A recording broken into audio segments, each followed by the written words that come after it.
एक दिन की बात है, जब सूरज ढल रहा था और चांद उग रहा था, तो सूरज ने चांद से पूछा, अरे भाई, एक बात बताओ, तुम जब भी आते हो तो कोई तुम्हें प्रणाम क्यों नहीं करता?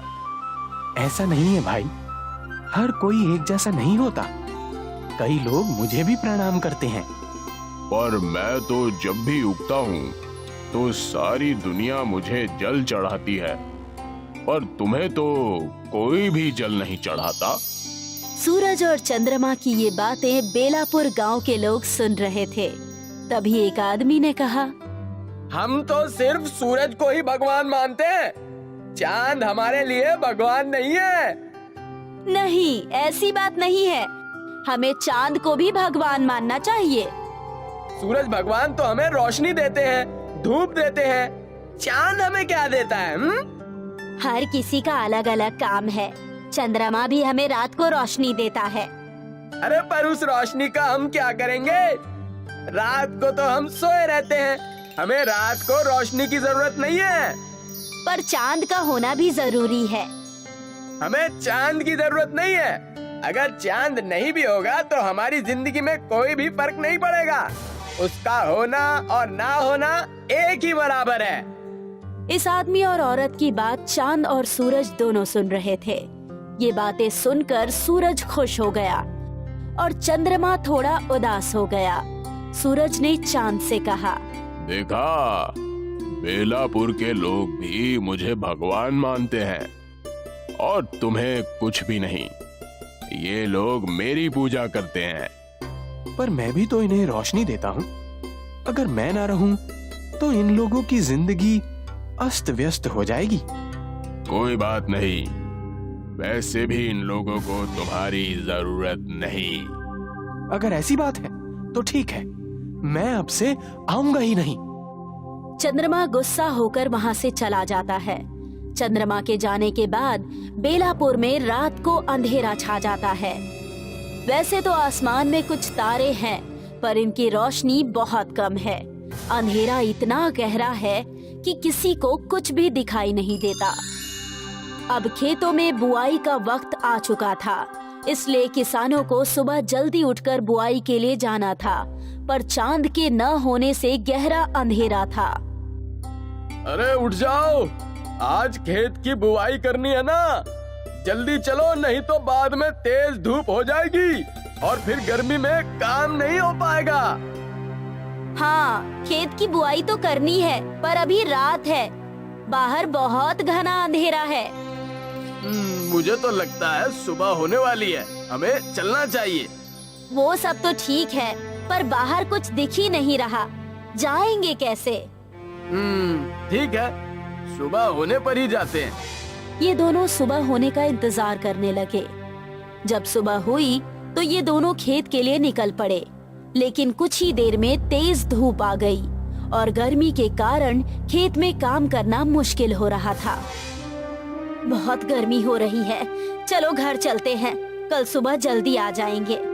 हाँ, सही कह रही हो, इस भयानक गर्मी में तो मुझसे भी काम नहीं होता, कल आते हैं।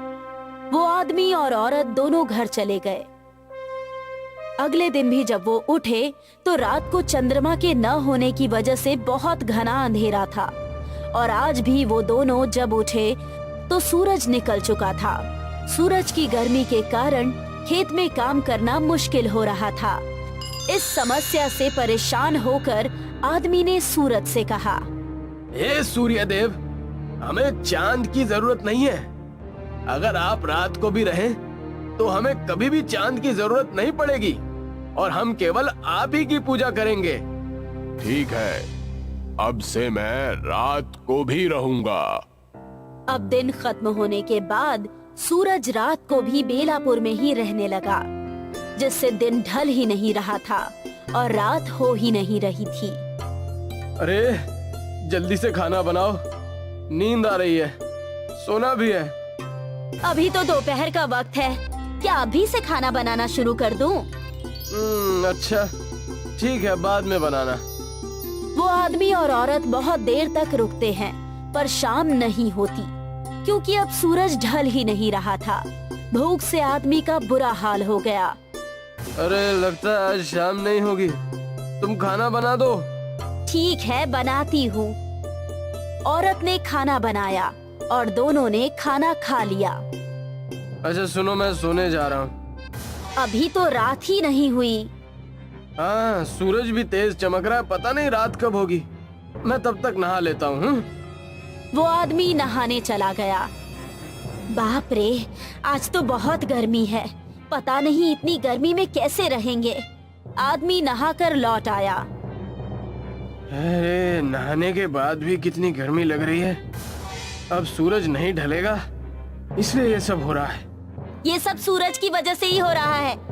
कोई बात नहीं, चलो सोते हैं। ये दोनों सोने के लिए चले जाते हैं, पर सूरज की गर्मी की वजह से दोनों परेशान हो जाते हैं। इन्हें बहुत पसीना आ रहा है। अरे पंखा तेज कर लो। औरत पंखे को तेज कर देती है, पर तेज हवा चलने के बाद भी इन्हें गर्मी से राहत नहीं मिलती। इतनी गर्मी में तो मर ही जाएंगे।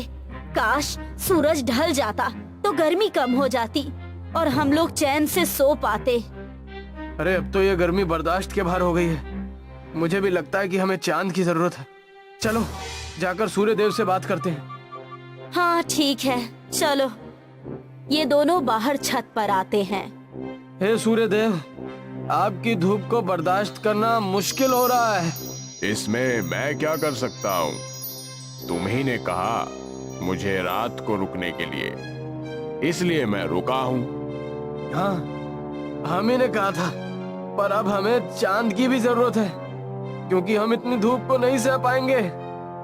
आज से आप सिर्फ दिन के समय ही रहिए, रात को चंद्रमा ही ठीक है। ठीक है, जैसी तुम्हारी मर्जी। अब से मैं रात को नहीं आऊंगा। अब औरत और आदमी चंद्रमा को पुकारने लगे। हे चंद्रदेव, मुझसे गलती हो गई, मुझे माफ कर दीजिए। हमें आपकी भी जरूरत है। हे चंद्रदेव, आप वापस आ जाइए। जिस तरह दिन में सूरज की जरूरत है, उसी तरह रात में चांद की भी जरूरत है। इन दोनों के बुलाने पर चंद्रमा वापस आ जाता है। चंद्रमा को देखकर ये दोनों बहुत खुश होते हैं और उन्हें प्रणाम करते हैं। हे चंद्रदेव, जिस तरह हम हमेशा सूरज को जल चढ़ाते हैं और उनका स्वागत करते हैं, उसी तरह आज से हम लोग आपका भी स्वागत करेंगे। ठीक है, अगर तुम्हें मेरी जरूरत है तो मैं तुम्हें रोशनी जरूर दूंगा। मुझे माफ कर दो भाई। मेरी तरह तुम भी इस दुनिया के लिए बहुत जरूरी हो। अगर मैं दिन में उगने वाला सूरज हूँ, तो तुम रात में उगने वाले सूरज हो। सूरज ढल गया और अंधेरा होने लगा। तब चांद ने चारों तरफ अपनी खूबसूरत रोशनी बिखेर दी। आदमी और औरत दोनों ने चांद को प्रणाम किया और उनका स्वागत किया और दोनों चैन की नींद सो गए। सीख, इस दुनिया में हर चीज का अपना महत्व है। हमें किसी भी चीज के महत्व को कम नहीं समझना चाहिए।